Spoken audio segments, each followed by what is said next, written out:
దినం దేవుని వాగ్దానం.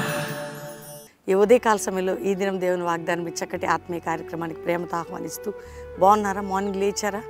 అద్భుతమైనటువంటి ఉజ్జీవ సభలు ఆరాధనలు జరుగుతున్నాయి. ఈరోజు శనివారం అండి. ఎవరైనా బెల్లంపల్లికి వచ్చి ఈవినింగ్ జరిగే సభకి పాలు పొంది ప్రార్థన చేయించుకొని ఆదివారం అటెండ్ అయ్యి వెళ్ళొచ్చు. దేవుడు మిమ్మల్ని ప్రేమిస్తున్నాడు. నిత్య కృప, శాశ్వత కృప మీపై చూపడానికి సువార్త వినిపించబడ్డం అంటే ఏంటి? మీ ఇంటికి మీ ఫోన్ ఎంతమంది షేర్ చేస్తున్నారండి? ఈ వాగ్దానం వింటున్నారా? ప్రార్థన చేస్తున్నారా? మీకు నేను పెట్టే బాధ్యత ఒకటే. నేను మీకు ప్రయాసంతో ప్రభు కృపను బట్టి ఇస్తున్నాను. మీరు కూడా ఒక లైక్ చేసి మంచి కామెంట్ పెట్టి అందరికీ షేర్ చేయండి. వాగ్దానం మార్నింగ్ లైవ్, ఈవినింగ్ లైవ్ చెయ్యండి. అది మీ బాధ్యత. ఎందుకంటే మీరు ఏ కష్టంలో ఉన్నారు, ఇతరులు కూడా అదే కష్టంలో ఉన్నారు. మీరు ఏ బాధలు ఉన్నారు, ఇతరులు కూడా. మీకు ఏ దుఃఖం ఉందో ఇంకొకరు కూడా ఉండొచ్చు. రక్షణ లేదా ఇళ్లలో? అమ్మ, ఇంకా మారు మనసు పొందినవారు. యేసు రక్షకుడు. పాపం లేతో రక్తం కార్చి ప్రాణం పెట్టి మరణించి తిరిగి లేచాడు. ఆయన నమ్మితే పరలోకం, నిత్య జీవం, పాపక్షమాపణ. తెలుసా మీకు? యేసయ్యను నమ్ముకుంటే మీరు చెడిపోరు, పడిపోరు, నిత్య కృప పొందుతారు. కాబట్టి ఈరోజు ఏ కష్టంలో ఉన్న దేవుడు మనతో మాట్లాడే ఒక మంచి వాగ్దానం నేను చదువుతున్నాను. ఇర్మియా గ్రంథం 32వ అధ్యాయం 40వ వచనం. నేను వారికి మేలు చేయటం మానకుండునట్లు నిత్యమైన నిబంధన వారితో చేయుచున్నాను. మేలు చేయక మానకుండునట్లు. నీకు మేలు చేయక మానను. దేవుడు ఈరోజు వాగ్దానం. మేలు చేయక మాననని నీతో నిబంధన చేయుచున్నాను. వాగ్దానం ఈరోజు.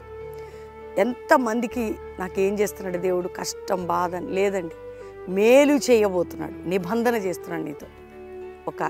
ఒక మంచి నిబంధన ఈరోజు. నమ్ము, విశ్వసించు. మేలు చేయుటలో నీ యందు దేవుడు ఆనందించే దేవుడు, నీకు సహాయం చేసే దేవుడు. నీ పిల్లల విషయంలో, భర్త విషయంలో, నీ కోర్టు కేసు విషయంలో, నీ మానసిక ప్రతి విషయంలో ఒక గొప్ప కార్యాన్ని చేయబోతున్నాడు. కాబట్టి ధైర్యంగా ఉండండి. వ్యక్తిగత ప్రార్థన చేసుకోండి, కుటుంబ ప్రార్థన చేసుకోండి, సహవాసానికి దగ్గర ఉండండి. దేవుడు మేలు చేసి నీతో చేసి నిబంధనని స్థిరపరుస్తాడు. ధైర్యంగా ఉండండి. అందరం కలిసి దేవునికి థ్యాంక్స్ చెప్పి ప్రార్థన చేసుకుందాం. తండ్రి, ఉదయకాలం ఎంతమంది బిడ్డలు ఈ వాగ్దానం రిసీవ్ చేసుకున్నారో, రక్షణ లేని వారికి రక్షణ, పాపక్షమాపణ, నానావిధ రోగాలతో ఉన్న వారికి స్వస్థత, విడుదల, వ్యాధిలో, బాధలో, చింతలో కృషించి వారి పట్ల నీ కృపను అధికంగా చూపి ఆశీర్వదించండి. ఒకవేళ ఏ కుటుంబాలైతే త్రాగుడు, వ్యసనం, జూదం అట్టి బంధకం నుంచి విడిపించి, మానసిక రోగులు, వ్యాధి బంధకాల నుంచి విడిపించండి. అప్పులు, ఆర్థిక పరిస్థితి, ఉద్యోగం లేని వారికి సహాయం చేయండి. బిజినెస్లో లాస్ అయిన వారిని లేవనెత్తండి. కోర్టు కేసులు కొట్టివేయబడి సహాయం అందాలి. అయ్యా, భూ సంబంధమైన బంధకములు తొలగి వారిని దీవించు. నష్టాలు, కష్టాలు, బాధలు, ఇరుకులు, ఇబ్బందులు, గర్భఫలం లేని స్థితి నుంచి విడిపించి ఈరోజు మ్యారేజ్ డే కుటుంబాన్ని బ్లెస్ చేస్తూ వారి దాంపత్య జీవితం ఈ సంవత్సరం మేలుకరంగా మారాలి. బర్త్డే బిడ్డలను దీవిస్తున్నాం. వారికి శుభములు పలుకుతూ నీ సన్నిధి వారికి తోడుగా ఉంచండి. అయ్యా, కల్వరి మినిస్ట్రీ మీద నీ కృప, నీ మేలు, నీ కనికరం చూపి అద్భుతంగా ఈ పరిచయం ముందుకు తీసుకుని వెళ్ళండి. అంతేకాక ప్రభా, నా తండ్రి, దైవజనుల వారి బిడ్డల్ని మీరు కాపాడి ఇతర దేశాల్లో మా ప్రియులందరినీ రక్షించి భద్రపరిచి, భారతదేశంలో మా ప్రియులందరినీ రక్షించండి.